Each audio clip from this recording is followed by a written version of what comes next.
కూర్చోదు.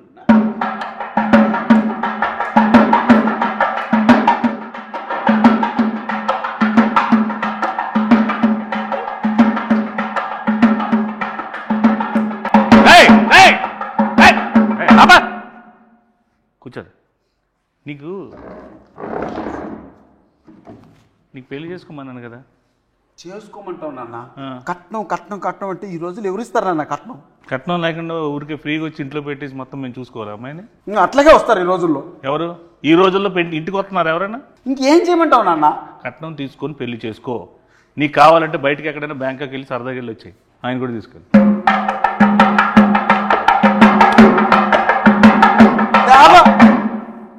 పెళ్లి గారి ప్రసాద్లో మొత్తం టోటల్ పెళ్లి కాకుండా ఉంటాడా రియల్ లైఫ్లో? రియల్ లైఫ్లో అన్నా సినిమా వాడు పిల్లని ఇవ్వట్లేదు. ఓహో, అందుకే అబ్బాయిని చేసుకున్నావా? నాన్న ఎంత మాట్లాడినావు నాన్న? మరి ఇందాక చూస్తుంటే నాకు వారిని అడుగు అంటే ఇద్దరు చేసుకున్నారేమో అనుకున్నాను. అతనేనన్న ఈ స్క్రిప్ట్ రాసింది, కట్నం వారి శాసనాలు కట్నం పెళ్లి గారి ప్రసాదం చేసింది అతనేనన్న.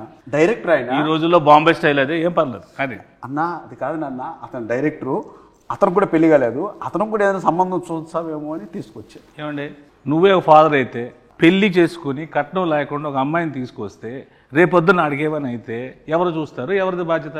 What is the security?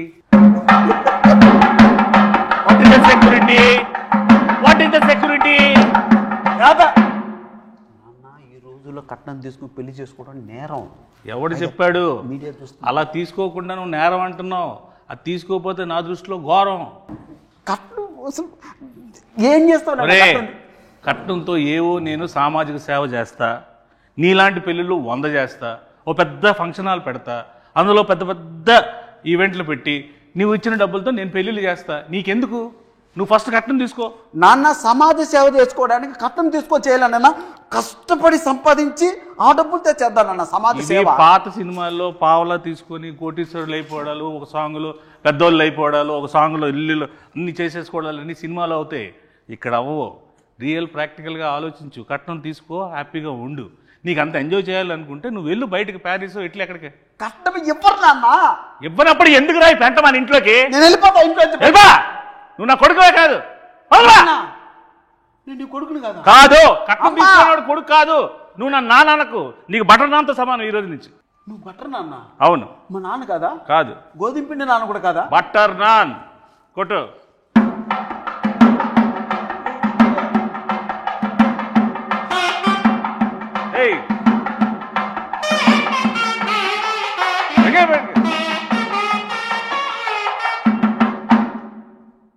ఇప్పటికీ అర్థమైందా? వాళ్ళు కూడా సింబాలిక్గా సౌండ్తో చెప్తున్నారు, కట్నం తీసుకోరా జీవితంలో బాగుపడతారు. కట్నం తీసుకోకపోతే నీ లైఫ్ ఏమో తెలుసా? ఇలాగ వైలెన్స్గా సైలెన్స్గా ఉంటుంది. అంటే అది కాదు నాన్న, నువ్వు మాత్రం కట్నం తీసుకోలేదు, నన్ను మాత్రం కట్నం తీసుకోమంటున్నావు. బుద్ధి గడ్డి తినే నిన్ను తీసుకోమంటున్నా, నాలాగా నువ్వు అవ్వకుండా ఉండడం కోసం. అన్న ఇక్కడ ఎవరైనా కట్నం తీసుకున్నానన్న? నువ్వు తీసుకున్నావు కట్నం? ఇక్కడ ఉన్న వాళ్ళందరూ వీడితో పాటు పెళ్లి చేసుకుంటారా? పెళ్లి నువ్వు ఒక్కడే చేసుకున్నావు కదా. వాళ్ళకంతా ఆల్రెడీ పెళ్ళి అయిపోయినాయి నాన్న. మరి నీకు వాళ్ళతో ఎందుకు గోల? కొట్టు.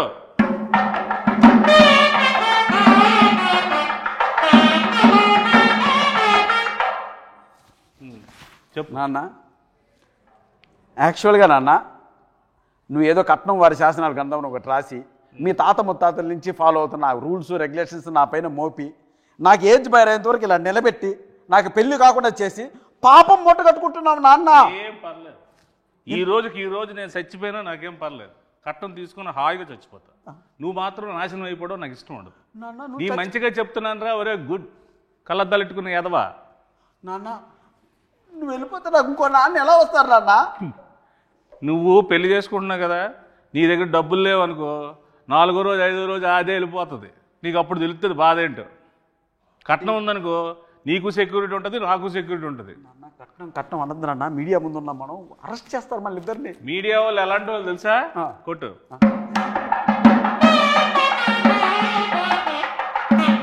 వాళ్ళకన్నీ తెలుసురా బాబు. నువ్వు చెప్పినవన్నీ వాళ్ళు ఏం కథలు వినరు, వాళ్ళకన్నీ ప్రాక్టికాలిటీస్ తెలుసు. సార్ నా సంగతి అలా ఉంచుకొని డైరెక్టర్ కూడా పెళ్లి కావాలంటే ఎందుకు అడగ అతను? నువ్వు ముందు చేసుకుని ఆయన ఆ చేసుకున్న దాంట్లో 4-5 పాయింట్లు ఉంటాయి కదా, అవి అడిగి చెప్పు. అందులో ఒక పాయింట్ అయినా కనెక్ట్ అవుతాడు, పెళ్లి చేసుకుంటాడు. ఎన్ని పాయింట్లు ఏం చెప్పినా సరే కట్నం మాత్రం స్ట్రెస్ చేసి మరీ చెప్పు. అసలుకే మతిమరుపు ఎక్కువ ఈ క్యాండిడేట్కి. కొట్టు.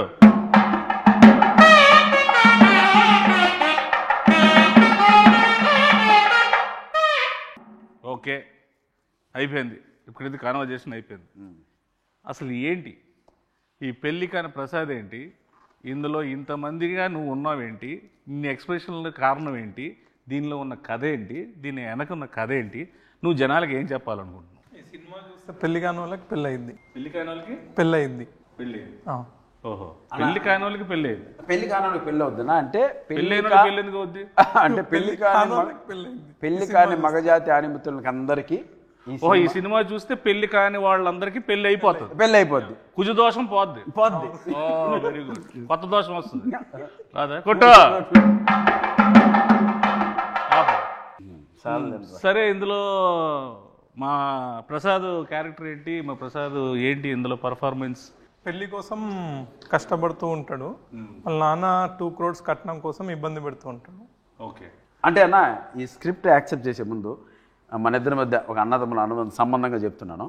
ఇంతకుముందు మనం చాలా సినిమాల్లో చూసాం, ప్రియాంక చిత్రం, లవర్స్, ఎక్స్ప్రెస్, రకరకాల ఎక్స్ప్రెషన్స్తో మనం చూసాం. సో ఆ సప్తగిరి అనే వ్యక్తి ఒక 7-8 yearsగా మీరు అలా ఎక్స్ప్రెషన్స్తో వాటితో చూశారు. చిన్న వేరియేషన్ మనలో ఇంకా ఉందని చెప్పుకోవడానికే సప్తగిరి ఎక్స్ప్రెస్ ఎల్ఎల్వి చేశాం. సో ఇవన్నీ మిగిలిన ఎమోషన్స్ కూడా మనం చేయాలి అనే ఒక ఉద్దేశంతో ఆ కామెడియన్గా ఉంటే ఎంతవరకు సస్టైన్ అవుతామో తెలియక ఒక హీరోగా టర్న్ అయింది. బట్ ఈ స్క్రిప్ట్ మాత్రం లక్కీగా దొరికింది. సప్తగిరి కామ్గా కూర్చుంటే సప్తగిరి చుట్టూ ఒక 7-8 మంది సప్తగిరిలు ఉంటారు, వాళ్ళు కామెడీ చేస్తుంటారు. సో ఆ సీన్స్ వర్కౌట్ అయినాయి కాబట్టి ఈ సినిమా యాక్సెప్ట్ చేయడం జరిగింది, రిప్రజెంట్ చేస్తుంది. అందుకే ఆ ఎక్స్ప్రెషన్స్ నా చుట్టూ చేసే వాళ్ళ ఎక్స్ప్రెషన్స్ అనమాట.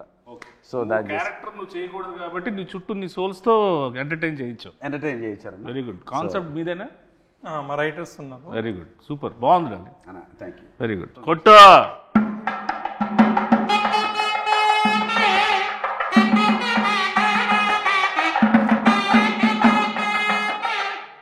ఇది మన అంటే మాకు మాతృ సంస్థ లాంటిది వెంకటేశ్వర క్రియేషన్స్, దిల్రాజు గారిది. సో ఎస్విసికి నీకు ముందు నుంచి ఎలాగ ఇది ఏంటి దీన్ని? నేను ఒక అసిస్టెంట్ డైరెక్టర్గా ఆర్టిస్ట్గా బ్రాన్ అండ్ బ్రాటప్ మనకు జరిగింది ఎస్విసిలో. ఓకే, బొమ్మరిల్లు కావచ్చు, పరుగు కావచ్చు, ఇది అంటే అది నాకు మాతృ సంస్థ. ఇన్నాళ్ళ తర్వాత నేను సినిమా చేసి ఆ సంస్థలో రిలీజ్ చేసుకోవడం నిజంగా ఒక అదృష్టంగా భావిస్తున్నాను. ప్లస్ మనకు రాజ్ సార్ కావచ్చు, శిరీష్ అన్న కావచ్చు, వీళ్ళు ఎంత క్లోజ్ ఉన్నా, ఎంత మనం మాట్లాడినా వాళ్ళ కంటెంట్ నచ్చందే, సినిమా నచ్చందే, అందులో డౌట్ లేదు, లోపలికి అడుగు కూడా పెట్టినాడు. సంపస్. సో నా పైన ఉన్న గుడ్ విల్తో ఒకరోజు వెళ్ళి శిరీష్ సార్ని, రాజ్ సార్ని కలవడం జరిగింది. అన్న మీరు ఒక్కసారి నా సినిమా చూడండి, మీకు నచ్చకపోతే 10 నిమిషాలు చూడండి, మీకు కంటెంట్ కనెక్ట్ కాకపోతే నాకు మీరు ఏ హెల్ప్ చేయకండి అన్న. నా మాటకి శిరీష్ అన్న గౌరవం ఇచ్చి ఒకరోజు వారిని ప్రసాద్ ల్యాబ్లో నేను చూస్తాను, షో వెయ్యి, నాకు నచ్చకపోతే 20 minutesలో థియేటర్ నుంచి బయటకు వెళ్ళిపోతా, ఎందుకంటే వాళ్ళది చాలా crucial and valuable time. Cinema చూసి చాలా బాగుంది గిరి, దీని వెనక అండా దండా కొండగా మేము నిలబడతాం, మీరు ప్రమోషన్ స్టార్ట్ చేయండి అంటే అంత పెద్ద వ్యక్తుల ఆశీర్వాదం ఈ సినిమాకు దొరికింది కాబట్టి ఈరోజు ధైర్యంగా ఈ ప్రమోషన్ స్టార్ట్ చేసాం. వాళ్ళ బ్లెస్సింగ్స్, అలాగే ఈ సినిమాని నేను అక్కడ చూపించడానికి నాకు ఉపయోగపడ్డా మా స్నేహితులు అనిల్ రావుపుడికి, అండ్ ఫస్ట్ టైం నుంచి స్క్రిప్ట్ స్టార్ట్ అయ్యి షూటింగ్ స్టార్ట్ అయిన దగ్గర నుంచి మాకు బ్యాక్ బోన్లో నిలబడ్డ మారుతి అన్నకి, అంత నిజంగా వాళ్ళందరికీ చేతులు జోడించి కృతజ్ఞతాపూర్వకంగా నమస్కారం జరుపుకుంటాను. Thank you. సో ఇందులో మ్యూజిక్ ఏంటి? ఇందులో 3 songs ఉన్నాయి. ఓకే, 3 songs చాలా అదిరిపోయినాయి సాంగ్స్. ఆర్ఆర్ మాత్రం ఆయనతో డ్యూయట్ పెట్టాలని మీకు ఎందుకు అనిపించింది? డ్యూయట్ ఉందా అన్న ఇందులో? చెప్పు. ఉందా డ్యూయట్ ఉందా? డ్యూయట్ లేదు. పెళ్లికాని ప్రసాద్ అంటే డ్యూయట్ కూడా లేదు.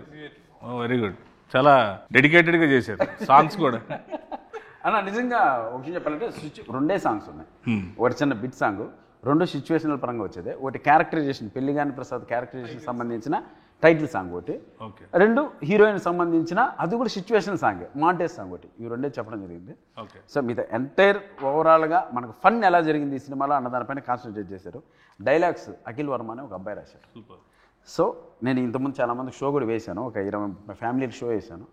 ఆ మారుతి అన్న కూడా చూశారు కాబట్టి చూసిన వెంటనే ఆ అబ్బాయి ఎవరో కానీ ఒక మంచి లైఫ్ ఉంది అఖిల్ వర్మకి, కథ ఎవరు రాశారు అన్నారు, లోహిత్ అని ఇంకొక అబ్బాయి రాశారు. సో వీళ్ళు ఈ జనరేషన్ తగ్గట్టు చాలా మంచి కథ రాశారు. ఈ కథను ఎట్టి పరిస్థితుల్లో మిస్ చేసుకోవద్దు, ఈ కథ చేసి ఫస్ట్ కాపీ నా దగ్గర రమ్మని చెప్పారు. సో అదే మాటగా వెళ్ళాను. వెరీ గుడ్ అన్న. సో ఏంటి సార్ ఇప్పుడు ఈ పెళ్లికాని ప్రసాద్, నాకైతే ఫాదర్ అండ్ సన్ మధ్యలో రిలేషన్ టీజర్ చూసినాక, ఇంకా ట్రైలర్ రిలీజ్ చేయలేదు. ట్రైలర్లో హీరోయిన్ ఫ్యామిలీ ఒక కథ ఉంటుంది. సో హీరోయిన్ ఫ్యామిలీ నేను టీజర్ చూసినాక ఏంటంటే ఫాదర్ అండ్ సన్ అనేది నాకు కనెక్ట్ అయింది. సో ట్రైలర్లో హీరోయిన్ ఫ్యామిలీ స్టోరీ కూడా రివీల్ చేస్తాం. సో హీరోయిన్ ఫ్యామిలీ స్టోరీకి హీరో వాళ్ళ ఫాదర్ స్టోరీకి రెండింటి మధ్యలో నలిగిపోతూ ఉంటాడు అన్న. ఓకే ఓకే, నువ్వు నలిగిపోతుంటావు బాగా. నన్ను మామూలు నలపరన్నా పచ్చడి, రోటి పచ్చడి, ఇంకేమన్నా 4-5 పచ్చళ్ళు వేసి ఊరగాయ పెట్టి జాడీలో పెట్టి నలిపి పిసికి బయటికి తీసి ఆ దండె పైన ఆరేస్తారన్న. అలా ఉంటుంది గారు. Very good. సో ఆ ఇన్నోసెన్స్ అనేది పక్కా పనిచేస్తుంది. సో ఇప్పుడు ఆ సినిమా ఉంది కదా లాయర్ సినిమాలో పెద్ద డైలాగ్ ఎల్ఎల్బి, అలాంటి డైలాగ్స్ ఏమైనా ఎక్స్పెక్ట్ చేసే సినిమాలో? ఇది కంప్లీట్ డిఫరెంట్. ఇది కంప్లీట్ పొడి పొడి డైలాగ్, సెటిల్గా ఉంటుంది, క్యారెక్టర్ మొత్తం సెటిల్గా ఉంటుంది. దీంతో సెటిల్ అయిపోతాడు. మీ బ్లెస్సింగ్స్. ప్రయత్నం జరగాలి. నీలో ఉన్నది గొప్పతనం ఏంటంటే ఒకటే స్లాబ్ స్టాక్గా వెళ్ళిపోకుండా ఇది డిఫరెంట్గా ఉంటుంది. అది ట్రై చేయడం చాలా గట్స్తో కూడుకున్న విషయం. అట్ ద సేమ్ టైం రాజుగారితో ఒప్పించి ఎస్విసి నుంచి రిలీజ్ చేయడం అనేది నాకు తెలిసి 150% సక్సెస్ అయిపోయింది cinema. Thank you. So I hope డెఫినెట్గా నువ్వు సక్సెస్ అవుతాడాలి. కాకపోతే పాజిటివ్ మాట్లాడుకున్న నెగిటివ్స్ కూడా మాట్లాడుకుందాం మనం ఈ సినిమాలో. సో మీకు ఈ సినిమాలో బాగా నెగిటివ్ అనిపించింది. మనోడు ఎలాగా నెగిటివే, నేను తినేస్తాడు, అది చెయ్యి ఇది చెయ్యి అది చెయ్యి ఇది అది ఇది అని. సో ఏది మీరు కొన్ని ఇలా అనుకున్నాం బెటర్ వేలో అలా వెళ్ళింది అనుకునే పాయింట్స్ ఏమైనా ఉన్నాయి? మలేషియాలో చిన్న ఇన్సిడెంట్ జరిగింది, అది అన్న ఇప్పుడు మలేషియా షూటింగ్ ఫస్ట్ నుంచి మాకు అన్న ఫారిన్ షూటింగ్ ఉంది ఆస్ట్రేలియా. అలా స్వాతి ముత్యం సినిమాలో ఉద్యోగం కోసం కమలాసన్ గారు తిరుగుతుంటారు సోమయాజు. అలా ఆస్ట్రేలియా సరే ఆస్ట్రేలియా పోతున్నాం కదా, సరే ఓకే అన్నా దుబాయ్. ఏరా ఏం దుబాయ్ అంటే ఆస్ట్రేలియా బడ్జెట్ సరిపోవట్లేదన్నా అన్నాడు. సరే అన్నా సరే కాంప్రమైజ్ చేస్తా అన్నా దుబాయ్. సరే దుబాయ్ బాయ్ అన్నాడు. సెట్కి వచ్చావు. దుబాయ్ బాయ్ అన్నా మలేషియా ఆస్ట్రేలియా నుంచి దుబాయ్ నుంచి మలేషియా. ఎందుకు అన్న బడ్జెట్ కొంచెం సహకరించడం. సరే ఓకే చివరికి మలేషియా. సరే చివరికి గోవా అంటాడు, భయపడ్డా. చివరికి ఆన్లైన్ వీసా ఉందన్న మలేషియాకి వెళ్ళిపోతుందని మలేషియాకి తీసుకెళ్ళాడు. దిగిన వెంటనే అన్న 40 డిగ్రీలు అన్నాయండ. 40 డిగ్రీలు అలా కనపడింది. ఆ రోజు నుంచి 3 రోజులు రోడ్ల పైన డ్యాన్స్ వెళ్ళా. పైగా బ్లాక్ షర్టు బ్లాక్ ప్యాంటు.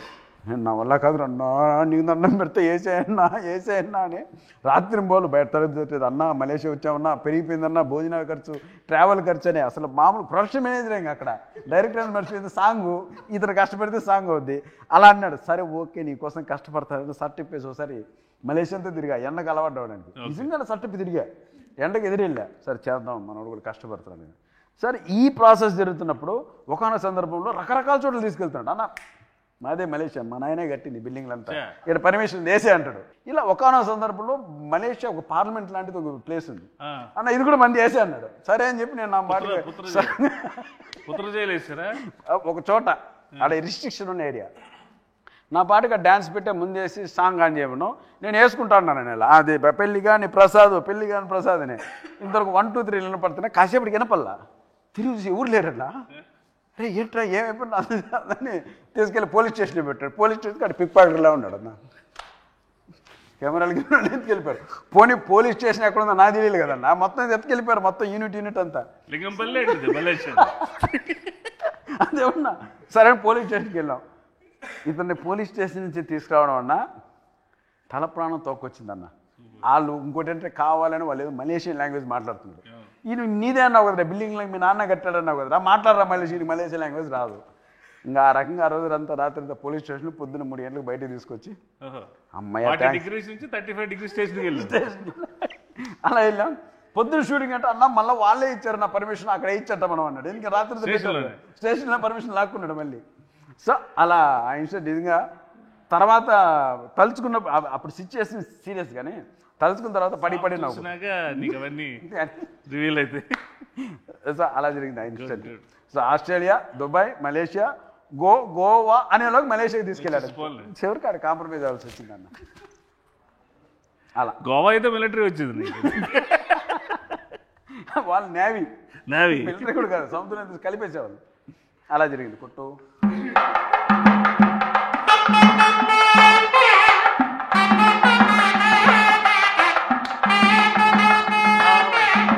నీకు పాస్పోర్ట్లోనే సార్ మలేషియా తీసుకెళ్తారా? మంచి డిమాండ్ ఉంది పత్ర జైలు కొట్టుకోవచ్చు అలా. వీళ్ళకైతే శుక్రవారం అరెస్ట్ చేసి సోమవారం తీసుకెళ్తారు వీళ్ళకి, శనివారం ఆదివారం సెలవు అక్కడ. కాబట్టి సో హీరోయిన్ ఏంటి సార్ ఈ సినిమాలో? పెళ్లికాని ప్రసాద్కి పెళ్ళి అయ్యే హీరోయిన్ అంటే వెళ్ళిపో చెప్పు, హీరోయిన్ అంటే చెప్పు అంటున్నారు, అడుగు. ఆవిడ వెళ్ళిపోయిందిలేండి, సినిమాలో ఏంటంటే హీరోయిన్ క్యారెక్టర్ సార్, ఉందా? Heroine character. Heroine character, heroine character, heroine క్యారెక్టరే అంటాడు. ఓ ఇలాగా నీకులాగా మదర్ క్యారెక్టర్, పిన్ని క్యారెక్టర్లు అన్నీ ఆవిడ చేయలేదా? Heroine character. Very good. అంటే పెళ్లికాని ప్రసాద్కి హీరోయిన్ ఇంపార్టెన్స్ ఏమైనా ఉండి ఆ ఫీల్ ఏమైనా, పెళ్లికాని ప్రసాద్ కారణం ఏమైనా? పెళ్లిగాని ప్రసాద్, ఆమె పెళ్లిగాని ప్రసాద్ అమ్మ, వాళ్ళ అమ్మ అమ్మ ప్రసాద్ అమ్మ అంటే ఆమె. ఆహా, మేలు నీకన్నా తాత పెళ్లి విషయంలో.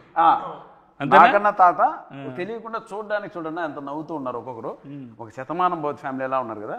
సినిమా చూస్తే అన్న దండుపాలెం బంగారుపాలెం మొత్తం అన్ని కలిపి కొడతారు వాళ్ళు. అలా ఉంటది పచ్చడి, రోడ్డు పచ్చడి, ఊరగాయ, ఇంకా అట్లుంటది వ్యాపారం. ఉన్నారు కదా అమ్మగారు ప్రమోదిని మహాతల్లి. నిజం చెప్తున్నాను అన్న, నిజంగా మనకు 3 జనరేషన్లకి ఒక వరం ఆమె. అటు లెజెండ్స్ ఎన్టీఆర్ గారు, నాగేశ్వరరావు గారు, అక్కడి నుంచి తర్వాత చిరంజీవి గారి తరం, ఆ తర్వాత ఈ తరానికి కూడా ఆయన ఉండి ఆ ట్రాన్స్ఫర్మేషన్ ఉంటుంది చూడండి అన్న. అన్నపూర్ణమ్మ గారి స్క్రీన్ మీద షార్ట్లోన ఆఫ్ ద షాట్ కూడా ఆవిడ ఎనర్జీ కానీ ఆవిడ తాలూకా అంతే. ఆ జనరేషన్లో వాళ్ళకి ముందు కాళ్ళకు దండం పెట్టుకోవడం తప్ప మనం చేసేది ఏం లేదు. ఇంకోటి మనం ఏదన్నా టైడ్ అయిపోతామని రాగానే ఏరా అబ్బాయి రెడీనా అంటే అమ్మ రెడీ అమ్మా అంటే ఇంకా అక్కడికి వచ్చి ఒక సీన్ పడిందన్న మాకు ఆయనకి, నువ్వు కాచుకో, నువ్వు సత్తగిరా, నేను అన్నపూర్ణమ్మ ఎవడో తెలుసుకున్నావు చెప్పింది. రైట్ తల్లి అన్న. ఇంకా అంతే ఉత్తికి ఆరేసి దండం మీద ఆరేసి క్లిబ్బులు పెట్టి వెళ్ళిపోయింది లోపల. ఇంక ఎండ వచ్చినప్పుడు 6ంటికి పెట్టుకోవడం అంతే. అలా ఉంటుంది మ్యాటర్. డైరెక్టర్ గారు ఒక క్లోజ్ తీయమంటేనే ఇప్పుడు ఎవరు సమంగా క్లోజ్ తీయట్లేదు. ఇన్ని క్లోజ్లు ఎంత బాగా తీసిన డిఓపి ఎవరు సార్? సుజాత సిద్ధార్థ్ అని డిఓపి చాలా బాగా చేసిండు. ఆయన ఇంతకుముందు 6 to 7 ఫిల్మ్ చేసిండు, అన్ని మంచి బడ్జెట్ మూవీస్ చేసిండు. ఇప్పుడు మనం మూవీ చేసాము. అంటే సుజాత సిద్ధార్థ గారు ఇచ్చినటువంటి అవుట్పుట్ వల్లే, ఆ క్వాలిటీ వల్లనే నేను ఒక పెద్ద మనుషుల దగ్గరికి వెళ్ళగలిగాను. ఇండస్ట్రీ పెద్ద ఆ క్వాలిటీ ఉన్న అవుట్పుట్ చూపించాలి కదా. ఏదో అది లేకపోతే నేను కూడా ధైర్యంగా వెళ్ళాను. నిజంగా ఆ విషయంలో మాత్రం సిద్ధార్థకి నిజంగా స్పెషల్ థ్యాంక్స్ అన్న, థ్యాంక్ యూ. అండ్ ఆ అవుట్పుట్ తీసుకుని నేను చూపించడం వల్లే క్వాలిటీ బాగుంది, మంచి మేకింగ్ చేశారు, మంచి ఆర్టిస్టులు పెట్టారు, ఎవ్రీథింగ్ పర్ఫెక్ట్గా ఉంది, ఇప్పుడు మేము చూస్తామని ఒక నమ్మకం కలిగించే విధంగా మాకు ఆ ఫోటోగ్రఫీ చేశారు. ఇక ఈ ఇన్ని ఎక్స్ప్రెషన్లు ఒక ఫ్రేమ్లో సినిమా గురించి చెప్పే ఈ కాన్సెప్ట్ చాలా బాగుంది యాక్చువల్లీ. ఈ థాట్ ఎవరిది? డైరెక్ట్. Very good sir. అంటే అన్ని ఆర్టిస్టులు కన్నా ఒక పెళ్లికాని ప్రసాద్ అనేవాడికి ఇన్ని వేరియేషన్స్, ఈ సినిమాలో ఇన్ని ఎమోషన్స్ ఉంటాయనేది బై పోస్టల్ చూస్తేనే మాకు అర్థం అవుతుంది. అది సినిమాలో డెఫినెట్గా ఉంటుంది అనుకుంటున్నాను. అది ఉంటే కనుక నువ్వు ఇంకా పాన్ ఇండియా సినిమా చేసుకోవచ్చు. హ్యాపీగా రీజనల్ లాంగ్వేజ్ మంచి సినిమాలు పాన్ ఇండియా, మళ్ళీ మలేషియా జైలు, పాన్ ఇండియా అంటే మలేషియా, అక్కడి నుంచి ఆస్ట్రేలియా నుంచి దుబాయ్, కట్ చేస్తే పెళ్లి లింగంపల్లి, యూసఫ్ కూడా. సో ఇందులో యాక్షన్ ఎక్కువ ఉందండి, కామెడీ యాక్షన్ ఉంది. అది that is one of the action, biggest action. Comedy అనేది అంత యాక్షన్ ఎవరు చేయలేరు. ఫైట్ మాస్టర్లు కామెడీ యాక్షన్ చేయలేరు. అందుకే అన్ననే చేసేసాను, ఫైట్ మాస్టర్ లేడు అని ఆయన చేసాడు, ఈ మాస్టర్ కూడా ఈయన. సూపర్.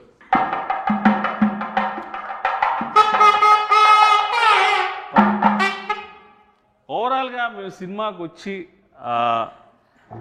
ఈ సినిమాలో ఈ మన సప్తగిరి అంటే ఈ ఎమోషను, ఎంటర్టైన్మెంటు, ఇవి కాకుండా ప్రత్యేకంగా ఈ సినిమాలో తన నుంచి మేము ఏం ఎక్స్పెక్ట్ చేయొచ్చు అన్న? ఇందాక 5 చెప్పారు కదా, 5 చెప్పండి అన్న. అన్నా ఏం ఎక్స్పెక్ట్ చేయొచ్చు అంటే ఫన్ ఎక్స్పెక్ట్ చేయొచ్చు, ఎంటర్టైన్మెంట్ ఎక్స్పెక్ట్ చేయొచ్చు, తమాషా ఎక్స్పెక్ట్ చేయొచ్చు, నవ్వు ఎక్స్పెక్ట్ చేయొచ్చు. ఓవరాల్గా దీంతో కూడుకున్నటువంటి ఒక ఫ్యామిలీ ఎంటర్టైన్మెంట్ ఎక్స్పెక్ట్ చేయొచ్చు. అంటే ఓవరాల్గా మనకు ఓన్లీ ఫన్నే. పంచభూతాలు ఉన్నాయి కాబట్టి అందులో పెద్ద భూతం నువ్వు. అది super, very good. So I wish you all the best. Happy success darling, congratulations and all the best sir. And I hope this film will go in to be rock on 21st of this month. ఇలాంటి సినిమాలు నువ్వు ఇంకెన్నో చేసి ఇంకెంతో పేరు తెచ్చుకొని కమేడియన్స్లో ఒక సత్తా ఉన్న హీరో ఉన్నాడని నిరూపించుకోవాలి. Love you, thank you.